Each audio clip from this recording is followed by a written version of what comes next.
Suck me!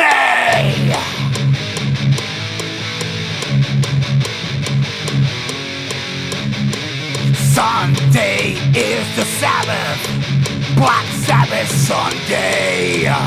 Sunday is the Sabbath, Black Sabbath Sunday. Look out! And SHMACKEMAGOB, my friends, it is the 11th anniversary of the passing of Ronnie James Dio, and I wanted to make a video as a tribute to Ronnie James Dio.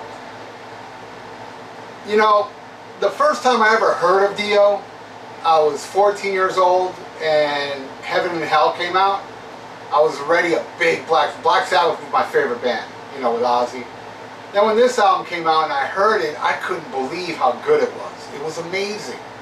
And then they came and they played the Miami High Live, which is about, I don't know, like 7 miles away from here. And my parents said I couldn't go, but I went anyway. And I got to see the great Ronnie James Dio. But before that, let me say, they were giving away tickets on the radio. This shows you how I didn't know nothing about Dio at that time. All I knew is that he was a singer of Sabbath. He replaced Ozzy. The radio was giving away tickets of, the question was, what band was Ronnie James Dio in before Black Sabbath? I didn't know the answer. And then when I found out it was Rainbow, I was like, what? Because I knew Rainbow. I knew, at the time, I knew I Surrender, Spotlight Kid, Difficult to Cure album. I knew about that, but I didn't know nothing. I didn't even know the Grand Bonnet album. So I went to the show. My parents said I couldn't go. I snuck out. I went to see it. It was mind-blowing. It wasn't Blue Oyster Cult because they were touring at the time, the Black and Blues tour. When it played here, it was Johnny Van Zant and the opening band, a band I never heard of called Riot, and they blew me away. And I became a Riot fan right away. And then Black Sabbath came out. They opened with War Pigs. It was so badass, man. It was amazing. And I remember, well, how can I forget this? When I got home, my dad was waiting for me with a belt. And he lashed me, man. He hit me with that belt for sneaking out. And let me tell you, it was worth every lash because I got to see the Heaven and Hell tour. Then I saw the Mob Rules tour. And that's another mind-blowing album. And then he left. I got the Live Evil album. Loved it too.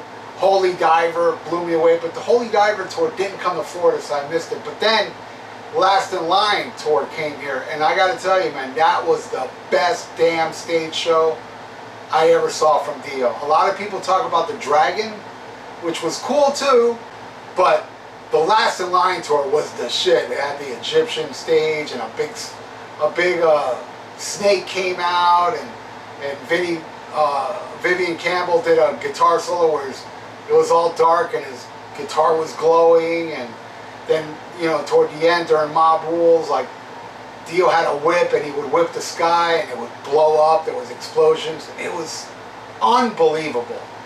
Then I saw the Sacred Heart tour with the Dragon and stuff, which was great too, but man, that was better.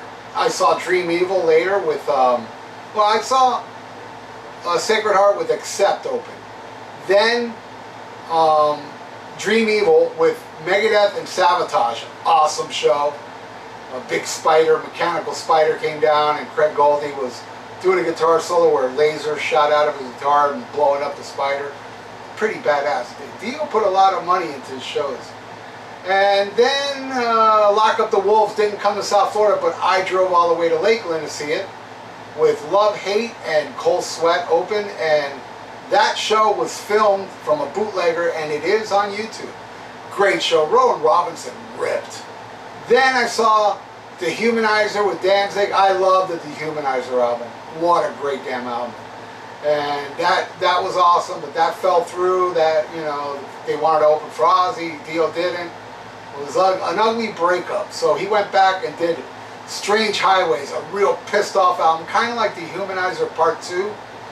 And I love that album. And I got to see that tour in a club. And that was the first time I met Ronnie James Dio after the show. And man, he was nice. He was so nice. I talked to him about the song Rainbow Eyes and and Stargazer being my favorite song. I said, you know, Stargazer is my all-time favorite song, and he said, oh, tell that to Richie. I go, oh, really? You talked to Richie lately? He goes, I haven't talked to him in years.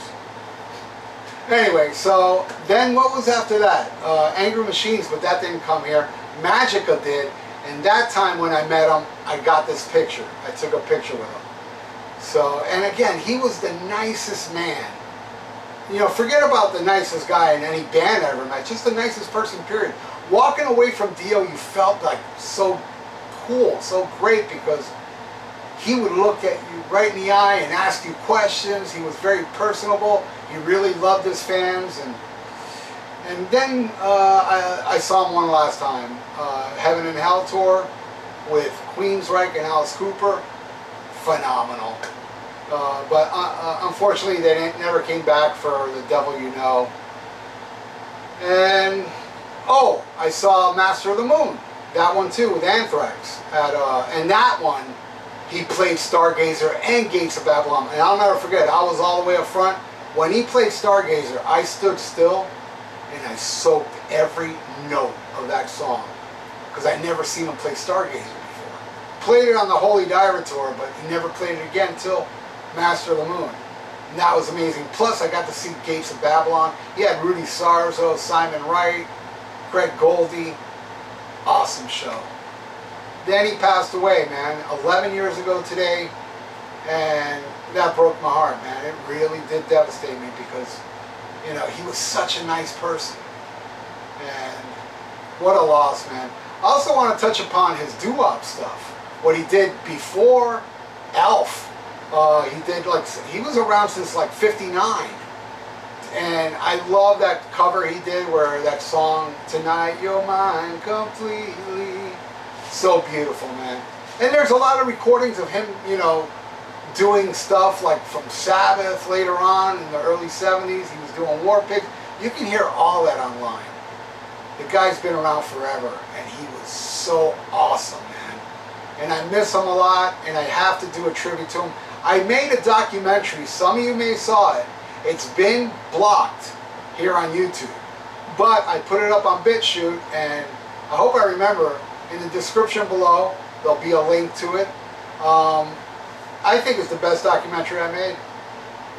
Check it out. Everybody that's seen it says the same thing. It's the best documentary about Dio. I mean, don't take it from me. Take it from the comments I got from people that saw it. They really did love it, and I really put a lot into it, because I wanted to honor the man on the 10th anniversary of his death, which was last year, and I put that documentary up on the 10th anniversary to pay tribute to him. And now on the 11th, here I am paying tribute to him again. Ronnie James Dio was awesome. What an amazing voice, and his lyrics painted pictures. They didn't really make sense, but they painted pictures in your brain. It was just, I just love that about him.